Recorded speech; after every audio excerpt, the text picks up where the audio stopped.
नमस्कार, स्वागत है आपका TV9 भारतवर्ष के इस बुलेटिन में। आपके साथ मैं हूं सुमेरा खान। शुरुआत करते हैं इस वक्त की बड़ी खबर के साथ। बुलेटिन की शुरुआत में रूस यूक्रेन जंग को लेकर बड़ी खबर सामने आ रही है। पीएम मोदी की रूसी राष्ट्रपति पुतिन से बातचीत हुई है। अमेरिकी राष्ट्रपति बाइडेन के साथ प्रधानमंत्री नरेंद्र मोदी ने बात की थी। पीएम मोदी की अब पुतिन से बात हुई है। रूस यूक्रेन जंग पर पुतिन से बात की है प्रधानमंत्री मोदी ने। शांतिपूर्ण समाधान भारत का संकल्प है, कहा है पीएम मोदी ने। रूस के साथ रणनीतिक साझेदारी मजबूत करने पर भी चर्चा हुई राष्ट्रपति पुतिन के साथ जब चर्चा की पीएम मोदी ने। कल ही प्रधानमंत्री नरेंद्र मोदी ने जो बाइडेन के साथ भी बातचीत की थी और उनके साथ भी युद्ध को लेकर चिंता जाहिर की थी और अब पुतिन से बात की है, जिसमें प्रधानमंत्री नरेंद्र मोदी का कहना है कि रणनीतिक साझेदारी को और कैसे मजबूत किया जा सकता है, भारत उस दिशा में कैसे आगे बढ़ सकता है, भारत और रूस, इसके बारे में बात की गई। तो देखिए, प्रधानमंत्री नरेंद्र मोदी अभी यूक्रेन दौरे से लौटे हैं। वापस आने के फौरन बाद उन्होंने अमेरिका के राष्ट्रपति जो बाइडेन से बात की है। क्या आप अभी भी माता पिता बनने का सपना देख रहे हैं? अपोलो फर्टिलिटी के साथ अपनी माता पिता बनने का सपना पूरा करें। मुफ्त परामर्श के लिए 9953440671 पर कॉल करें। इसके अलावा उन्होंने पुतिन से भी बात की और पुतिन के साथ कई मुद्दों पर बातचीत हुई। प्रधानमंत्री नरेंद्र मोदी ने कहा कि कैसे शांतिपूर्ण समाधान भारत का संकल्प है। ये बात भारत बार बार दोहराता रहा है। भारत को लेकर एक तरह का आश्वस्त रूप यूक्रेन ने भी दिखाया था। यूक्रेन की तरफ से भी कहा गया था कि भारत एक ऐसी भूमिका निभा सकता है। भारत की तरफ से अब पुतिन से भी बात की गई है, जो बाइडेन से भी बात की गई है। शांतिपूर्ण समाधान भारत का संकल्प है। ये आप उस वक्त की तस्वीरें देख रहे हैं जब प्रधानमंत्री नरेंद्र मोदी रूस गए थे और तब राष्ट्रपति पुतिन से उनकी मुलाकात हुई थी। जिस गर्मजोशी के साथ प्रधानमंत्री का स्वागत किया गया था उसकी तस्वीरें हम आपको दिखा रहे हैं। लेकिन अब बातचीत हुई है, फोन पर बात की है प्रधानमंत्री नरेंद्र मोदी ने यूक्रेन से वापस आने के बाद। पहले अमेरिका के राष्ट्रपति जो बाइडेन के साथ बातचीत की कल और उसके बाद अब राष्ट्रपति पुतिन के साथ बातचीत की है।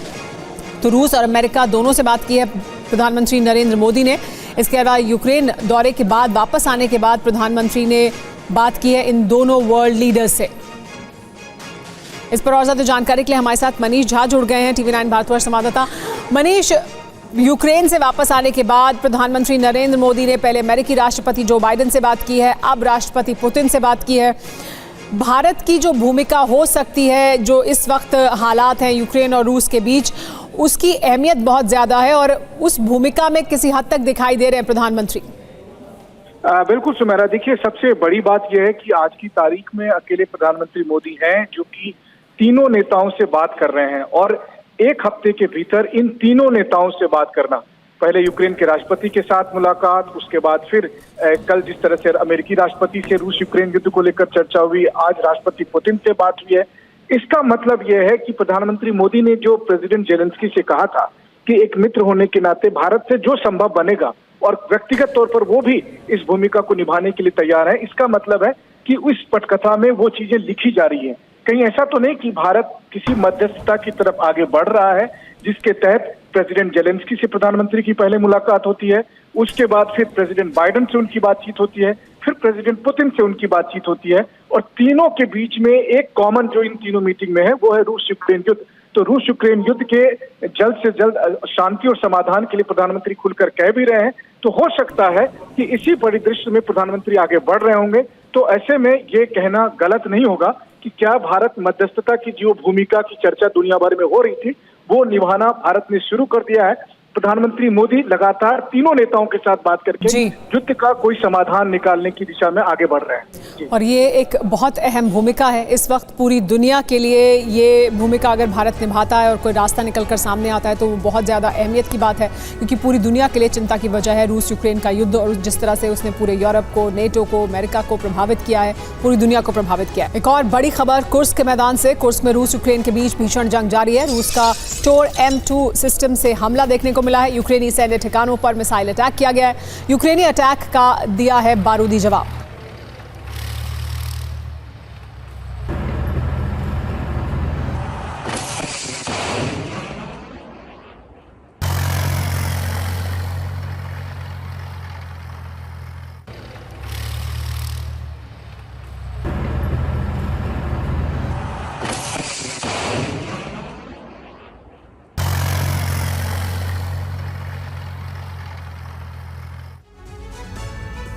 रूस ने यूक्रेन पर भीषण मिसाइल हमला किया है। रूस ने यूक्रेन पर दागी है 28 कैलिबर मिसाइल।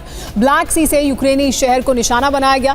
रूसी हमले में यूक्रेन के कई इलाकों में तबाही हुई है।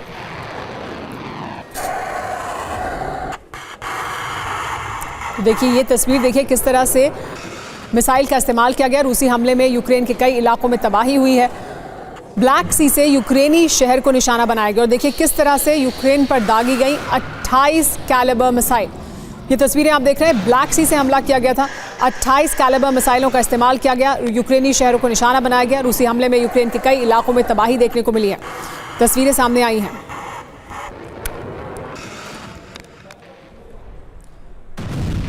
इस बीच रूसी राष्ट्रपति व्लादिमीर पुतिन यूक्रेन युद्ध को नए स्तर पर ले जाने वाले हैं। 2.5 साल से जारी युद्ध में अब पुतिन आक्रामक रुख अपनाने वाले हैं। जिस तरह से कल यूक्रेन के 35 शहरों में 200 से ज्यादा मिसाइल और ड्रोन अटैक हुए, उससे साफ है कि पुतिन के इरादे बहुत विध्वंसक हैं। जिस तरह से ज़ेलेंस्की ने कुर्स्क पर कब्जा किया, उसी तरह पुतिन भी यूक्रेन के राज्यों पर कब्जे की रणनीति बना रहे हैं, जिसमें सूमी बेहद अहम है।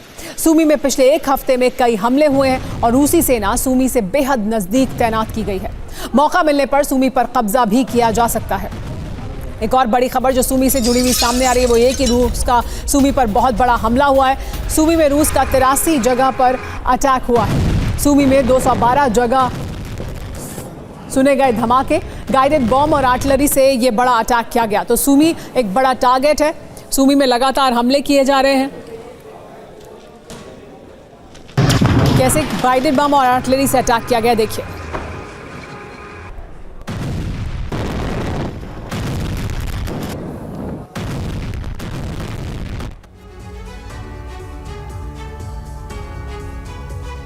तो सूमी में हो रहा है महाविध्वंस। किस तरह का महाविध्वंस है, देखिए।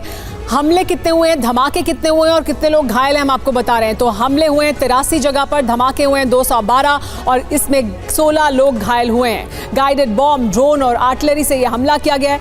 दरअसल रूस की रणनीति क्या है वो समझिए। यूक्रेन का फोकस सूमी पर करना एक बड़ी रणनीति का हिस्सा है। यूक्रेनी सेना को कुर्स्क से सूमी लाना चाहती है, फोर्स करना चाहती है रूसी सेना, और इस वजह से एक तरफ कुर्स्क में जहां यूक्रेनी सेना मौजूद है, वहीं सूमी में अपने हमलों को बढ़ा दिया है रूस ने। बड़ी खबर यह है कि यूक्रेन के एक वॉर जोन में पहुंचा है TV9 Bharatvarsh. TV9 ground zero पर मौजूद है। सूमी वॉर जोन पहुंच चुका है TV9 भारतवर्ष। सूमी में रूस यूक्रेन के बीच भीषण जंग जारी है।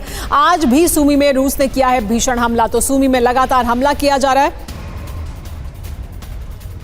तो देखिए एक और वॉर जोन से हमारे साथ विपिन चौबे लाइव आ चुके हैं। इस वक्त वो यूक्रेन के सूमी में मौजूद हैं, जहां पर रूस ने आज भी हमले किए हैं और उस जगह, उस वॉर जोन में मौजूद हैं TV9 भारतवर्ष संवाददाता विपिन चौबे।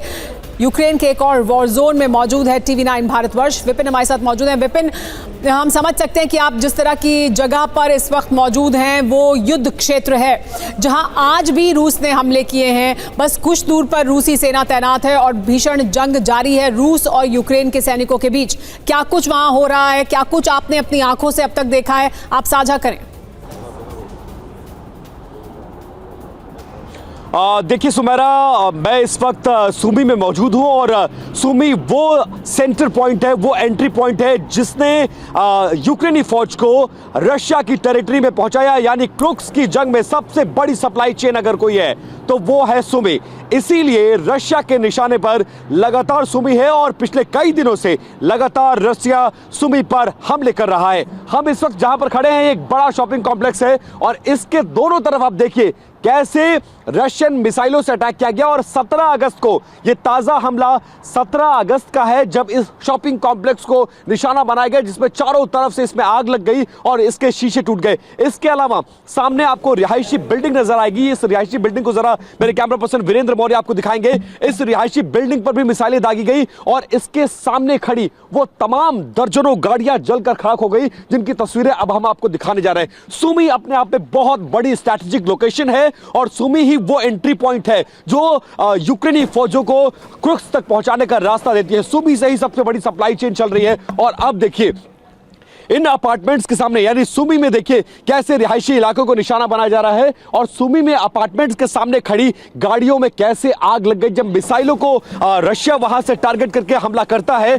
तो किस तरह से उसमें ये तमाम गाड़ियां, ये तमाम रिहायशी इलाके, ये शॉपिंग कॉम्प्लेक्स जलकर खाक हो जाते हैं। और उसका ये सबसे बड़ा उदाहरण, ताजा उदाहरण 17 अगस्त का यह हमला था और 17 अगस्त के हमले के बाद ये तमाम गाड़ियां और शॉपिंग कॉम्प्लेक्स को नुकसान पहुंचा है। अब हम जहां पर हैं ये सुमी का सिटी है, लेकिन सन्नाटा छाया हुआ। वजह यह है कि लोगों को एहतियात बरतने के लिए कहा गया, क्योंकि सुमी सबसे बड़े टारगेट पर है। खार्किव हो गया, सुमी हो गया और राजधानी कीव तो निशाने पर है ही। ऐसे में सुमी में रहने वाले लोग डर और दहशत के साए में जी रहे हैं। जरूरी नहीं होता है तो लोग घरों से भी बाहर निकलने में उचित नहीं समझते। ज्यादातर वक्त लोग बंकरों में काटते हैं और रह रहकर हर कोई घंटा ऐसा नहीं होता है सुमेरा जब सुमी के इलाके में सायरन ना बजता हो, लोग डर और दहशत में ना जीते हो। और सुमी में हमला करके रशिया का टारगेट यह है कि सप्लाई चेन यानी इस शहर को डिस्ट्रॉय अगर कर दोगे और इस शहर में अपनी धाक जमा लोगे तो क्रुक्स की सप्लाई लाइन कट जाएगी। और क्रुक्स में अगर यूक्रेनी सेना कमजोर होती है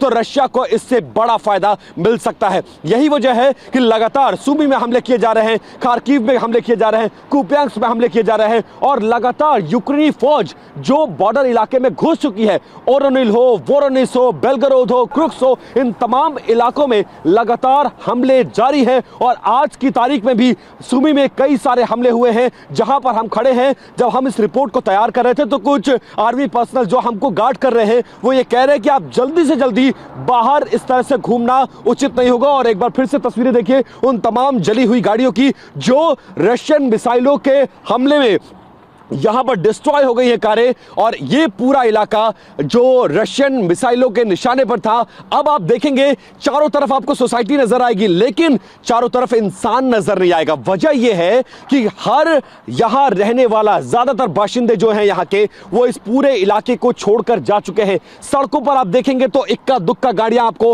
इस तरफ नजर आएंगी, बाकी सारी सड़कें आपको खाली नजर आएगी। आमतौर पर लोग यहां पर बहुत भीड़ भाड़, बहुत चहल पहल वाला इलाका, रेसिडेंशियल इलाका है, लेकिन उसके बावजूद अब जब सुमी पर लगातार अटैक हो रहे सुमेरा तो उसका खामियाजा लोगों को भुगतना पड़ रहा है। और सुमी बड़े टारगेट पर है रशिया के, इसीलिए रह रहकर मिसाइलों से सुमी के रेसिडेंशियल इलाके को, एयरपोर्ट्स को, रेलवे स्टेशन को या फिर वो बड़े प्रतिष्ठान जो कमर है कहीं ना कहीं यूक्रेन की, उसको निशाना बनाने की कोशिश की जा रही है। सुमेरा जी विपिन, आप बने रहे हमारे साथ। इसी से जुड़ी एक बड़ी खबर अपने दर्शकों को बता देते हैं कि कैसे यूक्रेन के सुमी पर शिकंजा कस रही है रूसी सेना। सुमी के लिए बन रही है एक अलग रणनीति। कुर्स्क का बदला लेने के लिए सुमी को टारगेट किया जा रहा है। पिछले हफ्ते सुमी पर बड़े ड्रोन अटैक किए गए थे। अब तक सुमी में कुल 83 हमले हो चुके हैं। तो एक नई रणनीति के साथ रूस आगे बढ़ रहा है। विपिन, ये कहा जा रहा है कि जहां एक तरफ कुर्स्क में घुस गई जाकर यूक्रेनी सेना और वहां नुकसान पहुंचाया रूस को, वहीं रूस अब सुमी पर हमले कर रहा है क्योंकि जैसा कि आपने जानकारी भी दी कि ये सप्लाई लाइन है, इसे नुकसान पहुंचाना चाहता है। साथ ही सुमी में अब ज्यादा ध्यान केंद्रित करे यूक्रेनी सेना, इस वजह से भी ये टारगेट पर है। तो रूस का नया और बड़ा टारगेट सुमी है जहां आप मौजूद हैं।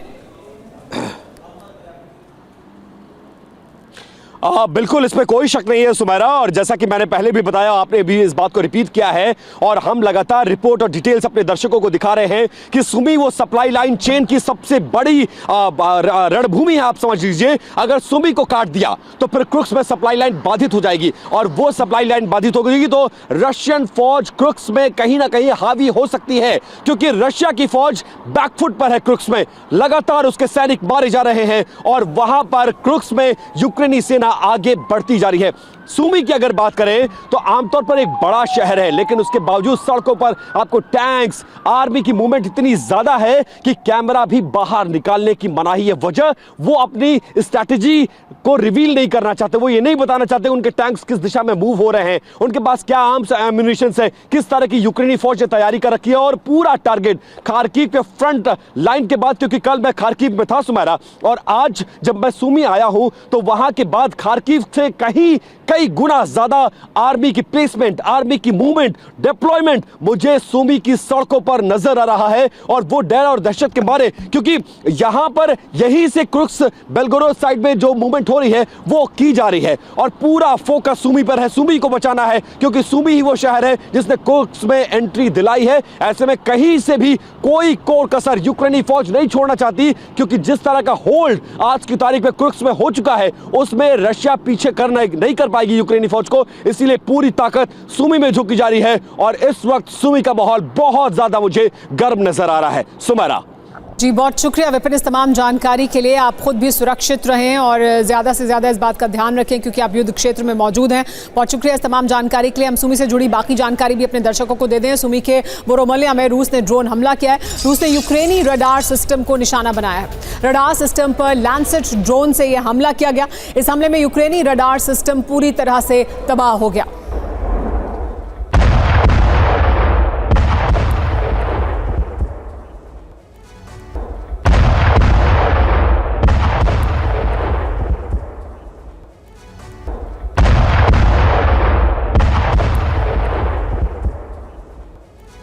यूक्रेन में रूस के लगातार हमले जारी हैं। कल रूस ने 200 से ज्यादा हमले किए थे। आज भी रूस की तरफ से यूक्रेन में तबाही बरसाई गई है।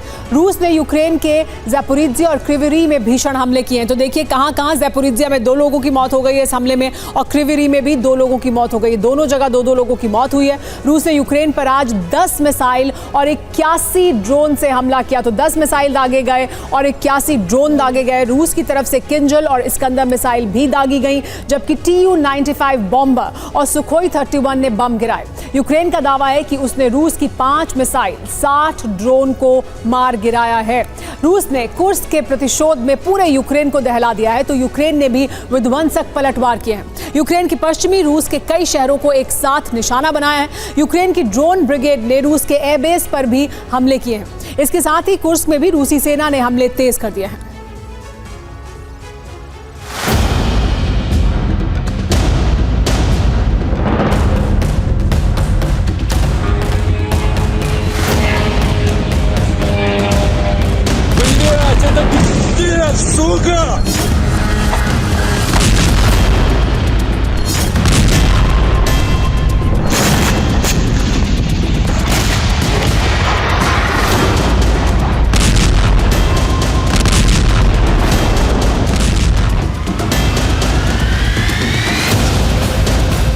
रूस ने कुर्स्क के प्रतिशोध का पहला चरण शुरू कर दिया।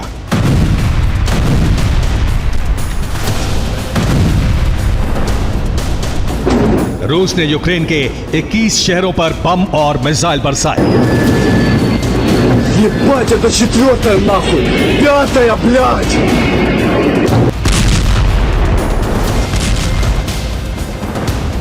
इन हमलों के जवाब में यूक्रेन ने भी रूस पर ताबड़तोड़ प्रहार शुरू कर दिए।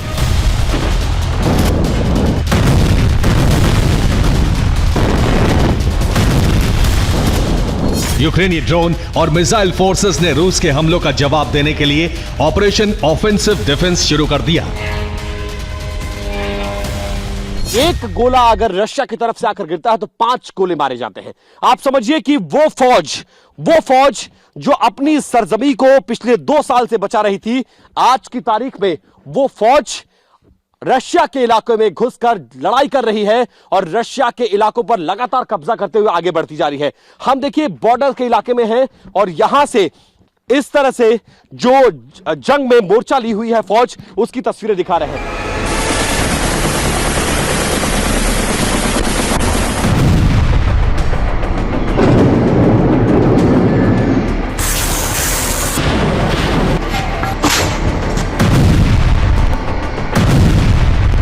छब्बीस अगस्त की सुबह सारातोव में यूक्रेन के ड्रोन नजर आने लगे और इस एक ड्रोन का निशाना बनी सारातोव की सबसे ऊंची 38 मंजिला इमारत। सारातोव में लोगों ने यूक्रेन के इस विध्वंसक हमले की तस्वीरें मोबाइल कैमरे से रिकॉर्ड की और इस हमले के कई वीडियो सोशल मीडिया प्लेटफॉर्म पर पोस्ट किए गए। सारातोव पर हुए इस हमले में रूस की बहुमंजिला इमारत में एक बड़ा विस्फोट हुआ और धमाके से इमारत का एक बड़ा हिस्सा जमीन पर गिरा। इमारत के करीब खड़ी कई गाड़ियां क्षतिग्रस्त हो गईं।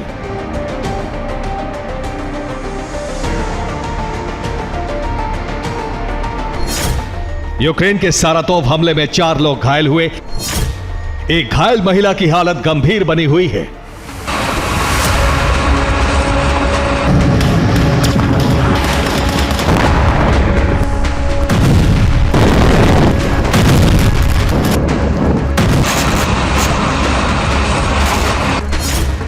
यूक्रेन के खार्किव से सारातोव और एंगल्स की दूरी 700 किलोमीटर है। सारातोव और एंगल्स शहर आसपास पड़ते हैं। दोनों के बीच वोल्गा नदी बहती है। एंगल्स शहर में रूस का एटमी बॉम्बर एयरबेस है और यहां से रूस यूक्रेन पर हमले के ऑपरेशन चलाता है। सारातोव के करीब एंगल्स एयरबेस पर यूक्रेन ने हमलों के लिए ड्रोन भेजे। यूक्रेन के कुछ ड्रोन सारातोव से होते हुए गुजरे और इन्हीं में से एक ड्रोन सारातोव की इमारत से टकराया।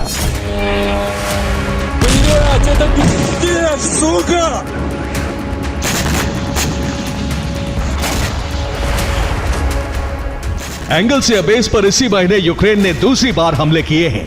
यहां रूस के वही एटमी बॉम्बर तैनात रहते हैं जिनसे रूस ने यूक्रेन पर हाइपरसोनिक मिसाइल हमले और बम हमले किए हैं।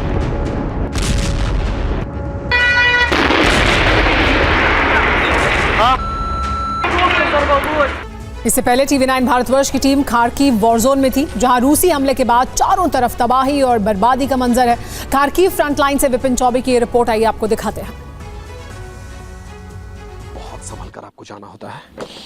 यहाँ पर माइंस हो सकता है, सामने ब्रिज को तोड़ा गया है, उधर आर्टिलरी चल रही है और उस टूटी हुई ब्रिज की तस्वीरों के साथ आप देखिए कैसे यहाँ पर इस वक्त जिस फ्रंट लाइन पे हैं, क्योंकि यहाँ से बेलग्रोद बहुत पास में है और मैप के जरिए दिखा सकते हैं हम लोग कि अभी हम लोग से दूर आर्मी रशियन आर्मी कहाँ पे है। और देखिए हम लोग अभी आपको मैप में भी दिखाएंगे और तस्वीरें देखिए जैसे जैसे यहाँ थोड़ा सा मुझे लगता है बैठना होगा। देखिए हम लोग एक बार जरा आइए, इतना पास है हम लोग। देखिए oh my God, oh my God, और यहाँ ओ माय गॉड। ओह अब देखिए हमें ये बताया गया है कि हम यहाँ खड़े हैं। ये देखिए, ये देखिए, हाँ ये देखिए, ये जो ब्लू साइन है ये हम लोग खड़े हैं और यहाँ पर रशियन फोर्स खड़ी है। हमें कुछ मीटर का फासला है, 6 किलोमीटर का फासला है और यहाँ से रशियन फौजें हमला कर रही हैं जो कि यूक्रेनियन टेरिटरी में आके तोप के गोले गिर रहे हैं और उसी गिरते हुए तोप के गोलों की आवाज हम आपको खार्किव के सेवरोडोनेक्स ब्रिज के पास की तस्वीरें दिखा रहे हैं। ये नदी का और सेवरोडोनेक्स नदी है और सेवरोडोनेक्स ये ब्रिज है। अब आपको हम उस ब्रिज पर ले चलेंगे। अभी तक साइड से हमने आपको व्यू दिखाया जिस ब्रिज को यूक्रेनियन आर्मी ने तोड़ा ताकि रशियन फोर्स यहां घुस ना पाए। अब उस ब्रिज पर आपको ले चलते हैं, वहां की तस्वीरें दिखाते हैं। आइए मेरे साथ। ओह माय गॉड, बैठ। ये आर्टिलरी है, इधर से रशियन फोर्सेस इस आर्टिलरी से हमले कर रही हैं और उधर से यूक्रेनी फोर्स इधर से हमला कर रही है और रशियन फोर्स उधर से हमला कर रही है। हम लोग सेवरोडोनेक्स नदी के किनारे पर मौजूद हैं और देखिए सामने आपको नदी के ऊपर टूटा हुआ पुल है और इस घने जंगलों के बीच आने की कोशिश करते हुए हमारी तस्वीर ये है, ये बताती कि इसमें हम ड्रोन के हमले से बच सकते हैं। हम पर खतरा बहुत ज़्यादा है और आप समझिए कि बेलग्रोद, क्रुक्स के आगे का इलाका, बेलग्रोद का इलाका, इन इलाकों में अभी लड़ाई जारी है। यूक्रेन ने अपनी पूरी ताकत बेलग्रोद में, बेलग्रोद वो इलाका है जो रशियन टेरिटरी है जिस पर कब्जा कर चुकी है पूरी तरह से। हजारों की तादाद में आर्म्स, आर्टिलरी, ड्रोन्स, तोपों को लेकर यूक्रेनी फौज इस वक्त वहां पर डटी हुई है और फायर करती हुई आर्टिलरी की तस्वीरें, आवाजें आपको डरा कर रख देंगे। फ्रंट लाइन पर क्या चल रहा है उसको बताने की कोशिश हम कर रहे हैं और जैसे ही हम आगे बढ़ रहे थे इसी तरह से एक हमला हुआ है। हमें प्रिकॉशनरी कहा गया है कि जब तक हम कहें ना तब तक आप इसी तरह से, क्योंकि ऐसे में अगर कोई गोला गिरता है तो आप जमीन से अगर चिपके हुए हैं तो आपके बचने की संभावना थोड़ी सी बढ़ जाती है, लेकिन अगर आप टहलते हैं और आपके आसपास कोई गोला गिरा तो फिर आपका काम तमाम। इसलिए थोड़ा सा बचना पड़ेगा। एक और आवाज, इस वक्त की बड़ी खबर, पूर्वी यूक्रेन के उग्लेदर में रूस ने हमला किया है। उग्लेदर में यूक्रेनी सैन्य डिपो पर रॉकेट और ड्रोन अटैक किया गया। रूसी हमले में यूक्रेनी सेना को भारी नुकसान पहुंचा है। उग्लेदर में करीब 1 किलोमीटर तक कब्जे का दावा किया जा रहा है।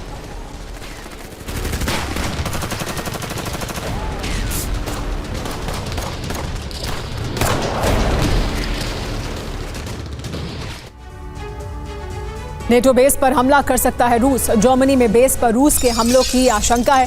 रूसी ड्रोन के निशाने पर ग्लानकिचेन बेस है। जर्मन न्यूज एजेंसी डीपीए ने इसका बड़ा दावा किया है। हमलों की आशंका के बीच बेस की सुरक्षा बढ़ा दी गई है। तो जर्मनी के बेस पर रूस के हमले की आशंका जाहिर की जा रही है। ग्लेनकिचेन बेस है जहां पर आशंका जाहिर की जा रही है कि रूस बड़ा हमला कर सकता है और इसका दावा जर्मन न्यूज एजेंसी डीपीए ने किया है।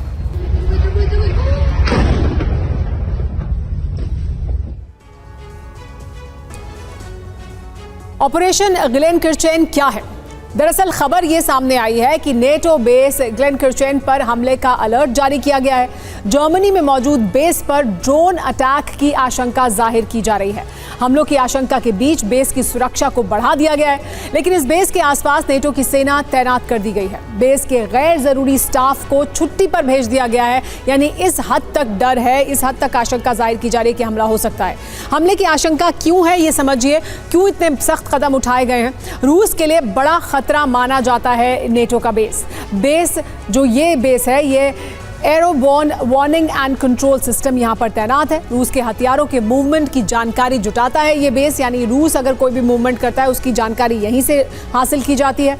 इस बीच खार्किव में बनी यूक्रेन की सेकेंड फ्रंट लाइन से हम आपको TV9 भारतवर्ष संवाददाता विपिन चौबे की रिपोर्ट भी दिखाते हैं। हम इस वक्त खार्किव के फ्रंट लाइन पर मौजूद हैं, जो कि यूक्रेन की सरजमी है। और अब जब हम इस रिपोर्ट को तैयार कर रहे हैं तो आज सुबह 3 बजे से लगातार रशिया खार्किव का इलाका हो, सूमी का इलाका हो, क्रुक्स का इलाका हो या फिर कीव, राजधानी कीव का इलाका हो, इन तमाम जगहों पर हमले कर रहा है और लगातार हमले कर रहा है। उसका जवाब यूक्रेन भी देता नजर आ रहा है। सैकड़ों मिसाइलों से यूक्रेन की सरजमी को आज दहलाने की कोशिश की गई है। और तब जब हम खार्किव की तरफ आगे बढ़ रहे हैं तो इसी तरह की फ्रंट लाइन के जरिए, ये सेकंड फ्रंट लाइन कहा जाता है, जिसके जरिए अपनी सरजमी को यूक्रेन बचा रहा है। और आगे की तरफ एक बार जाने की जरा कोशिश करते हैं।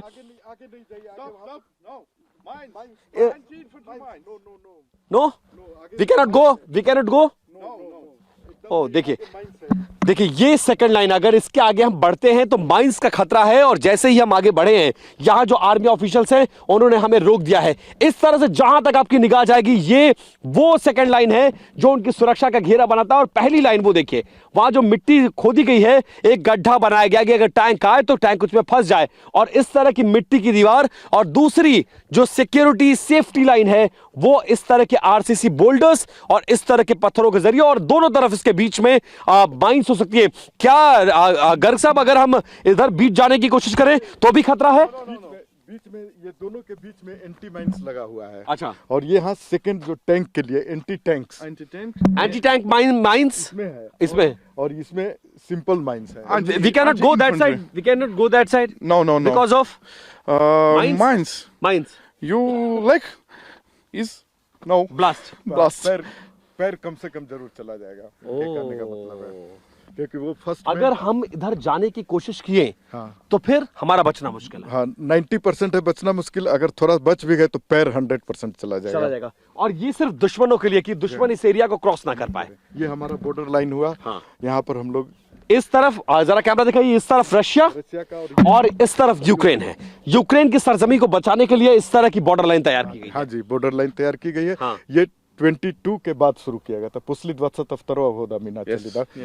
2022 में जिस तरह की घुसपैठ हुई है, उसके बाद से देखिए कैसे यूक्रेनी सरजमी को बचाया जा रहा है, और खासकर तब जब लगातार हमले जारी हैं। आज जब इस रिपोर्ट को हम बना रहे हैं, तब खबर यह है कि सैकड़ों मिसाइलों के जरिए रशिया ने यूक्रेन की सरजमी को दहलाने की कोशिश की है। सूमी का इलाका हो, इसके अलावा कीव के इलाके हो, खार्किव का इलाका जहां पर हम खड़े हैं, और ये हम आपको यूक्रेन की जमीन दिखा रहे हैं, जिसके तीनों तरफ आप देखेंगे तो माइंस ही माइंस बिछे हुए हैं।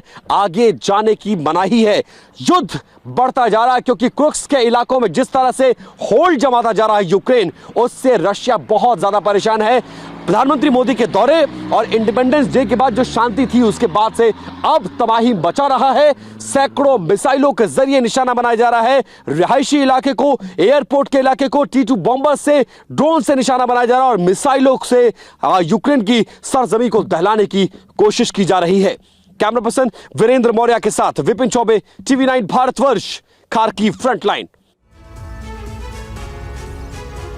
इस वक्त की बड़ी खबर, यूक्रेन के उग्लेदर में भीषण जंग जारी है। रूसी सैनिकों ने कुछ इलाकों पर कब्जा भी कर लिया है। उग्लेदर में बढ़ाई गई है रूसी सेना की तादाद। भारी हथियार भी ले जाते हुए नजर आए हैं रूसी सैनिक। तो रूसी सेना की तादाद बढ़ा दी गई है। उग्लेदर में भारी हथियार भी ले जाते हुए दिखाई दिए हैं रूसी सैनिक।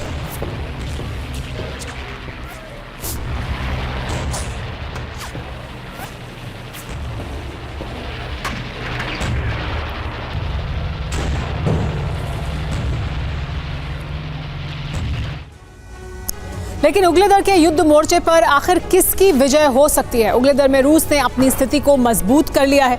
रूसी सैनिक छापामार युद्ध लड़ रहे हैं। देखिए किस तरह से यहाँ युद्ध लड़ा जा रहा है। यूक्रेनी चौकियों पर हमले किए जा रहे हैं। उग्लेदर में यूक्रेन की स्थिति बहुत मजबूत है। रूसी सैनिक भारी हथियारों का यहाँ लेकिन इस्तेमाल कर रहे हैं यूक्रेन को नुकसान पहुंचाने के लिए। यूक्रेन के टैंकों को निशाना बनाया जा रहा है। तो एक तरफ उग्लेदर में ये हालात बने हुए हैं रूस यूक्रेन के बीच, वहीं दूसरी तरफ खार्किव भी युद्ध का क्षेत्र बना हुआ है। आपको खार्किव के उस पुल से आइए एक रिपोर्ट दिखाते हैं जिसे खुद यूक्रेन ने तबाह कर दिया, जिससे रूस की सेना खार्किव में एंट्री ना कर सके। इस वक्त TV9 भारतवर्ष की मौजूदगी खार्किव के उस फ्रंट लाइन पर है जो सेव्रोडोनेट्स्क का इलाका कहलाता है। हम जिस ब्रिज पर, टूटे हुए ब्रिज पर खड़े हैं, ये सेव्रोडोनेट्स्क ब्रिज है और मेरे दाहिनी तरफ आप जरा कैमरा पैन करके दिखाइए, ये सेव्रोडोनेट्स्क नदी है। ये पुल फरवरी 2022 में तब तोड़ा गया जब रशियन फोर्सेस इस इलाके से होते हुए खार्किव के अंदर दाखिल होने की कोशिश कर रही थी और उनको रोकने के लिए यहां पर जो यूक्रेनी फोर्सेस हैं उन्होंने इस पुल को धराशायी कर दिया। उस टूटे हुए ब्रिज की तस्वीरें दिखा रहे हैं और हम बिल्कुल उसके किनारे पर मौजूद हैं जहां पर टूटा हुआ ब्रिज आपको साफ तौर पर नजर आ रहा है। दरअसल इसके जरिए आपको समझाने की कोशिश करते हैं कि फ्रंटलाइन पर शांति तो जरूर है, लेकिन रह रहकर जो तोप के गोले हैं उनकी आवाज को मैं महसूस कर सकता हूं और यही वो ब्रिज है जिसने खार्किव को बचा लिया। यह ब्रिज नहीं होता, यह ब्रिज नहीं तोड़ा गया होता तो शायद इतनी बड़ी तादाद में रशियन फोर्सेस यहां पर आ जाती कि उनको बाहर निकालना मुश्किल था। यह युद्ध कितना भीषण रहा होगा और अपने इलाके को बचाने के लिए कैसे यहां पर इस ब्रिज को तोड़ा गया होगा। अब देखिए ब्रिज दो फाड़ हो चुका है, यहां से वहां तक आप देखेंगे और इस ब्रिज को जो सबसे कनेक्टिंग लाइन था रशिया के इलाके को जोड़ने के लिए, सामने आप साफ तौर पर देखेंगे यहां से वहां तक पूरे का पूरा ब्रिज ये टूट गया है। सेव्रोडोनेट्स्क नदी, सेव्रोडोनेट्स्क का इलाका और हमारे साथ लेफ्टिनेंट कमांडेंट बलारा साहब है। Mister Balara, we are very close to Russian territory. What is the name of that first city, first village, first town of Russia, which is I think 2 or 3 kilometers far from this place? Shebekino. How much far this place? What is the name of that place? It's Russian city. Yeah. 5-7 kilometers at border. Border. And what is the name of that city? First city? Shebekino. Shebekino. And Ukrainian forces have destroyed this bridge? Yes, because Russian forces want to strike. In the Kharkiv? Yes, Through this bridge? Yes. Okay. They want to Kupiansk Okay. and Kharkiv. Okay. Both the areas were on their target. Okay तो आप समझ सकते हैं कि Russian forces Kupiansk में और Kharkiv में इसी ब्रिज के सहारे अंदर दाखिल होने की कोशिश कर रही थी और जिस ब्रिज को 2022 में तोड़ा गया उस ब्रिज पर हम पहुंचे हैं और यहीं से 5 से 6 किलोमीटर का इलाका जहां पर रशियन फोर्सेस हैं और रुक रुक कर गोले बरसाए जा रहे हैं और मुझे यहां से वो धुआं भी नजर आ रहा है। हालांकि बादल और मौसम साफ ना होने की वजह से शायद कैमरे पर आपको नजर ना आए, लेकिन इस पूरे इलाके में रह रहकर हमले किए जा रहे हैं और सिविलियन से ये पूरा कई किलोमीटर का एरिया फिलहाल खाली करा लिया बनाया गया है और उस ब्रिज पर हम जाकर आपको ये लाइव रिपोर्ट दिखा रहे हैं ताकि आप समझ सके कि इस वक्त खार्किव में माहौल कैसा है। और खार्किव के बाद बेलगोरोद का वो इलाका जहां पर इस वक्त यूक्रेनी फौज ने रशियन आर्मी की नाक में दम मचा रखा है। क्रुक्स का इलाका हो, बेलगोरोद का हो, ओरोनिल का हो, वोरोनिस का हो, ये तमाम वो इलाके हैं जहां पर ये जंग जारी है। लगातार हालात खराब हो रहे हैं। आज भी यूक्रेन के कई ऐसे इलाके हैं जहां पर रशियन फोर्सेस ने हमला बोला है, एयर टारगेट्स किए हैं, एयरपोर्ट्स को निशाना बनाया गया है, रिहायशी इलाकों को निशाना बनाया गया है। सुमी हो, खार्किव हो, कीव हो, ऐसे तमाम इलाके आज की तारीख में रशियन फोर्सेस के निशाने पर और खार्किव में खतरा सबसे बड़ा है। फिलहाल यहां से, इस जगह से आने के बाद यह तस्वीर साफ हो रही है कि खार्किव को फिलहाल यूक्रेनी फोर्सेस ने बचा कर रखा हुआ और इसी एरिया में एंटर करने की रशियन फौज कोशिश कर रही है। कुर्स्क पर यूक्रेन के हमले के बाद राष्ट्रपति पुतिन यूक्रेन को दबाव में लाने के लिए उस पर हमले कर रहे हैं। इसके साथ ही यूक्रेन के खिलाफ डबल ट्रैप भी तैयार कर दिया गया है।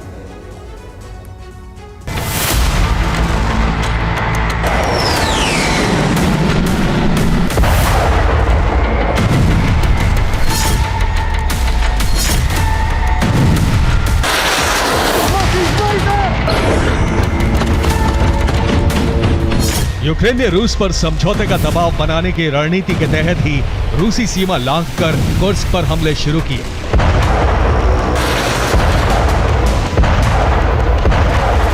कुर्स्क पर हमलों के लिए यूक्रेन को नेटो से मदद मिली। कुर्स्क हमले की रणनीति पोलैंड में तैयार हुई। CIA और MI6 ने यह ऑपरेशन डिजाइन किया। इसके अलावा अमेरिका और ब्रिटेन के सैटेलाइट्स ने यूक्रेनी सेना को रूसी सेना की लोकेशन दी।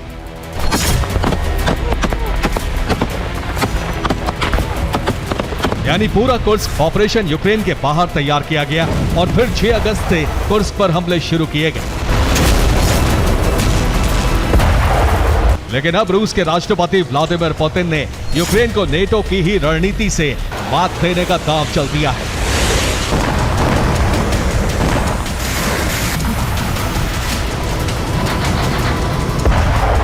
पुतिन के करीबी मित्र बेलारूस के राष्ट्रपति अलेक्जेंडर लुकाशेंको ने यूक्रेन के खिलाफ दोहरा फ्रंट खोल दिया है।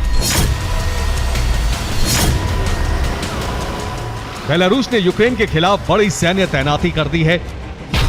बेलारूस ने यूक्रेन की सीमा पर 20,000 जवान तैनात कर दिए हैं। इसके साथ ही करीब 8,000 टैंक और सैन्य वाहन सीमा के करीब तैनात हैं। बेलारूस ने फौज गोमेल, माजिर और ब्रेस्ट में तैनात की है। ये तीनों शहर यूक्रेन बॉर्डर से 15 से 30 किलोमीटर दूर हैं। इसके साथ ही बेलारूस ने यूक्रेन बॉर्डर से 1 किलोमीटर दूर वैगनर लड़ाकों को भी तैनात कर दिया है। पुतिन के खिलाफ विद्रोह के बाद बेलारूस में ही वैगनर के कैंप बनाए गए थे। खुफिया रिपोर्ट है कि 15,000 से ज्यादा लड़ाके इस वक्त यूक्रेन की सीमा पर तैनात हैं।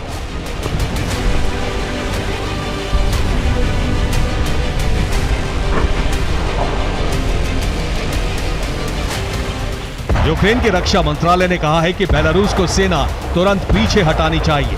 यूक्रेन के विदेश मंत्रालय ने कहा है कीव चाहता है कि लुकाशेंको सीमा पर विवाद न बढ़ाएं। लुकाशेंको मॉस्को के दबाव में ये विनाशक गलती कर रहे हैं। इससे युद्ध का नया फ्रंट खुलने की आशंका बढ़ गई है।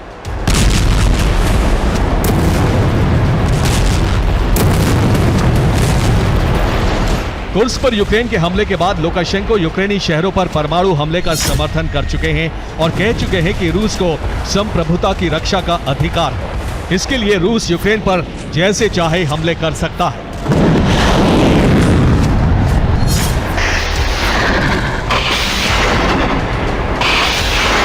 अब बेलारूस के फ्रंट पर सेना तैनात हो चुकी है और युद्ध की खुफिया जानकारी देने वाले ओपन सोर्स इंटेलिजेंस की रिपोर्ट है कि बेलारूस इस वक्त हमला करने के लिए बेहतर हालात में है। यूक्रेन ने कुर्स्क और ब्रियांस्क पर हमले करने के लिए टुकड़ियां भेजी हैं। ये टुकड़ियां बेलारूस की सीमा पर तैनात थीं। इस वक्त बेलारूस यूक्रेन सीमा पर यूक्रेन की बहुत कम फौज है। पुतिन ने यूक्रेन पर दबाव बढ़ाने के लिए ही बेलारूस फ्रंट पर सैन्य तैनाती कराई है। यूक्रेन को हमले की आशंका में बेलारूस बॉर्डर पर फौज बढ़ानी होगी। बेलारूस बॉर्डर पर सुरक्षा बढ़ाने के लिए कुर्स्क से सेना वापस बुलानी पड़ेगी।